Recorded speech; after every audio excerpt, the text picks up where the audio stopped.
நீங்க என்ன வெறுக்கலாம். ஆனா இவங்க உங்க பேர் பசங்க இல்லன்னு உங்களால சொல்ல முடியுமா சார்? உங்க போட்டோலாம் காட்டி அவர் நிறைய விஷயம். உன் பேர் என்னப்பா? கிருஷ்ணா. உன் பேரு? சிந்து. அடுத்தடுத்த வாரங்கள்ல சந்தானத்தோட இரண்டாவது குடும்பத்தை காவேரி வீட்டாளங்க ஏத்துக்கிட்டாங்க. அது எப்படின்னு பார்த்தோம்னா, சொத்துல பங்கு கேட்டவங்க எஸ்டேட்டோட பத்திர ஜெராக்ஸ காட்டினது விஜய்க்கு ஞாபகம் வருது. விஜய் காவேரி கிட்ட பேசிட்டு இருக்கும் போது இது மாதிரி சொல்றாரு, அவங்க எஸ்டேட்டுங்கிற ஒரு வார்த்தையை விட்டாங்க பாத்தியா, அந்த பத்திரத்தோட ஜெராக்ஸை விட போலீஸ் கிட்ட காமிச்சிருக்காங்க.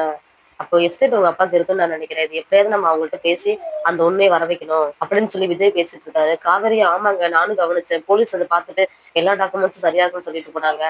சரி அவங்க உள்ள கூப்பிடுங்க நம்ம பார்த்து பேசலாம் அப்படின்னு சொல்லிட்டு காவேரி சொல்றா. அவங்க குடும்பமும் அதை ஏத்துக்கிறாங்க. சரி கூப்பிடுங்க நம்ம பேசி பார்க்கலாம்னு சொல்லிட்டு ஒரு வழியா அவங்கள்ட்ட இருந்த ஜெராக்ஸை வாங்கி போகும்போது சந்தான பேர்ல எஸ்டேட் இருக்கு தெரிய வருது. இதுக்கு சந்தானத்தோட இரண்டாவது மனைவி இதோட விஷயம் எல்லாம் முழுக்க முழுக்க பசுபதி அண்ணனுக்கு தெரியும். அவங்கள்ட்ட கேட்டா எஸ்டேட் எங்க இருக்குன்னு சொல்லுவாரு அப்படின்னு சொல்லிட்டு அவங்க சொல்றாங்க. காவேரிக்கு அப்பதான் டவுட் ஆகுது. இதுக்கப்புறம் என்ன நடக்க போகுது நாளை ப்ரோமோல பார்க்கலாம்.